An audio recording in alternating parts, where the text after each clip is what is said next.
second dish we're going to cook is a boneless Ilish bhaja. There are not many ingredients, so it might seem like a simple dish to make, but deboning the fish is an incredibly intricate process. Can you tell me a little bit of history behind this dish? The history behind this dish is when the British people came to know of the popularity of the hilsa or Ilish, as we Bengalis call it, they also wanted to taste it.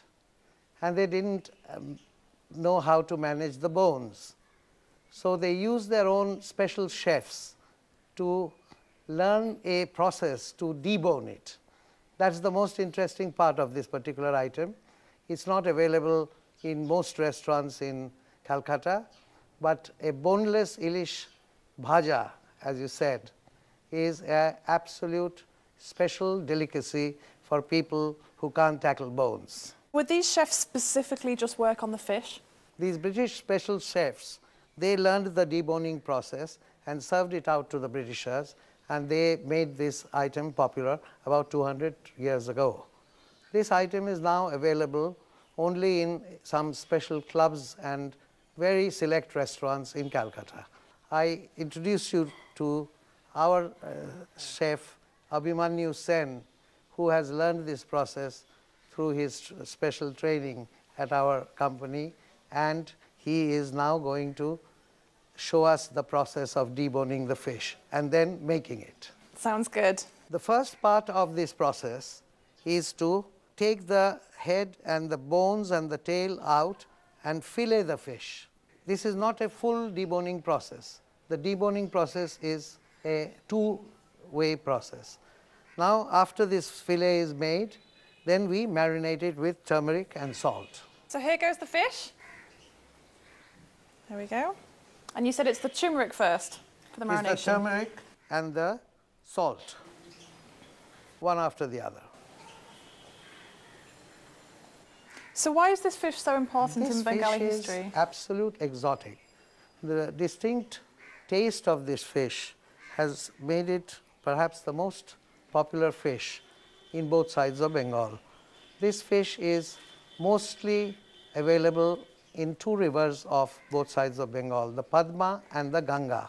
This fish is absolutely delicious. I'd like you to try this, Alex. I can't wait. Wonderful.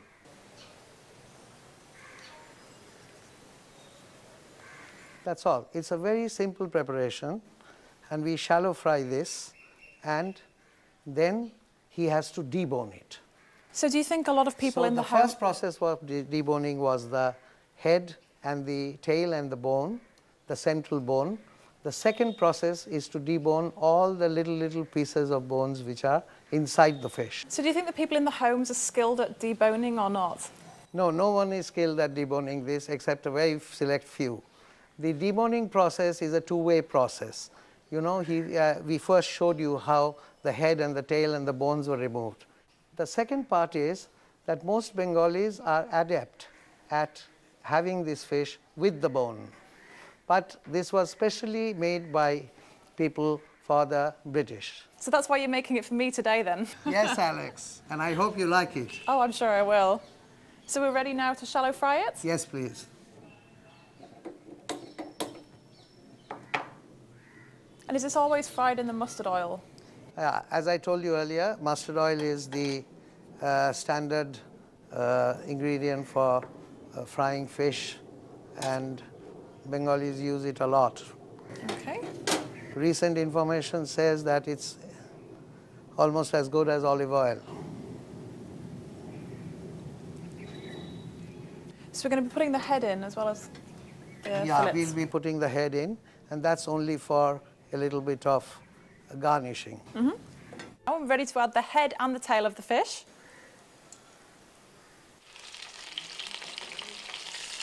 It's a satisfying sound.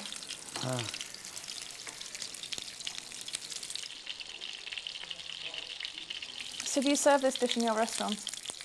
We serve it in our restaurants as a special item. It's not available daily.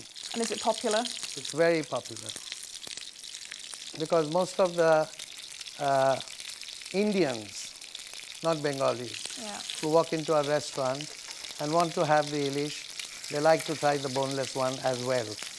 actually try the one with bones also.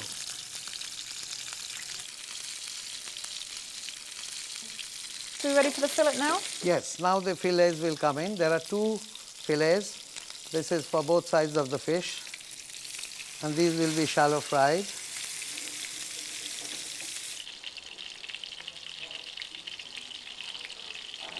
So once it's fried, we don't add any other ingredients? No, after this is fried, it is then, as I told you, deboned. Once it's deboned, it comes in small strips. Once these small strips are completely deboned, they are served with potato fritters.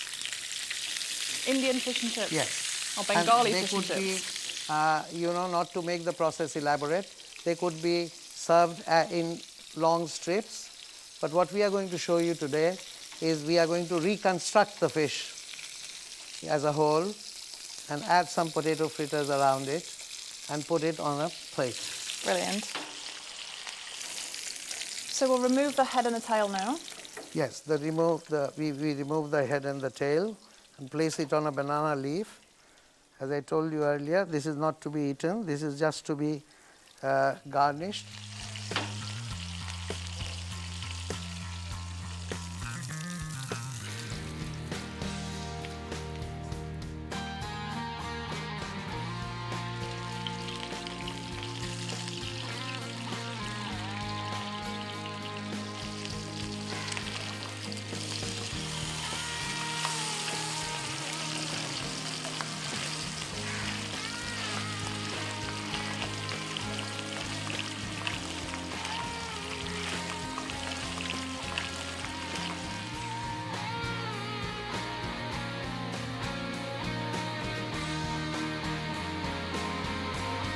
The first part of just filleting the fish and moving the central bone is very, very easy. Yeah. And it can be done and is done with most fish.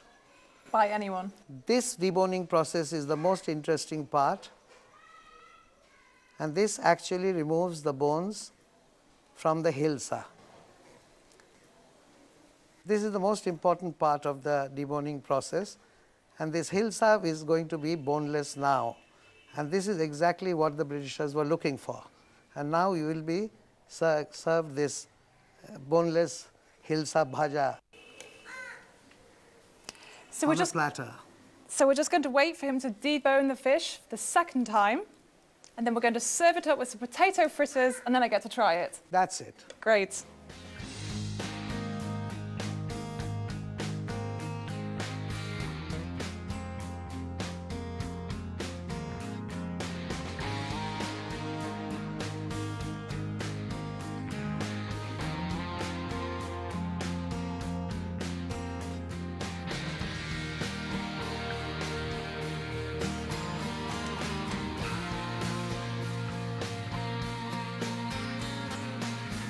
Now I'm ready to try the boneless Ilish bhaja. But first of all, I need to learn how to eat it properly.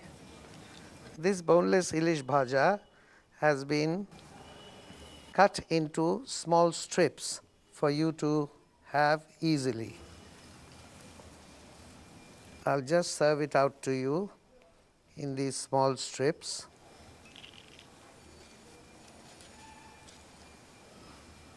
I'll add a little bit of potato fritter. And we've got the fish roe there as well. And I have this fabulous Ilish fish roe, and this is a delicacy. It's just slightly blended with lemon juice. It's a perfect hors d'oeuvre for a Britisher to have with a drink. Sounds good. Shall I try? Please.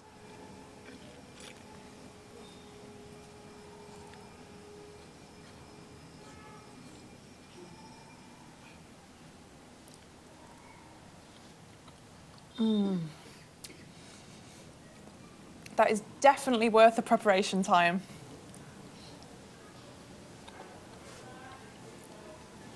It's got quite a strong taste and aroma, considering there's not many ingredients. That's because the hilsa itself is a strong tasting fish. And You'll have to perhaps acquire a little bit of time to acquire this, to get this taste right. How do you like this preparation of fish roe? It goes very well with the fish roe and with the aloo.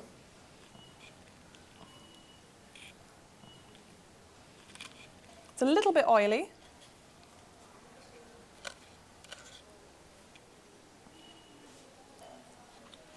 Nice little bit of crunch there as well. Thank you. Glad you like it. You know, this kind of preparation is almost not there now, except in a very few clubs and select restaurants, as I told you before. But this is exactly what the British people like to have, because they couldn't handle the bones. Well, it's great to try it without the bones, and those few very talented people that are able to debone it themselves are very lucky, because this is really good.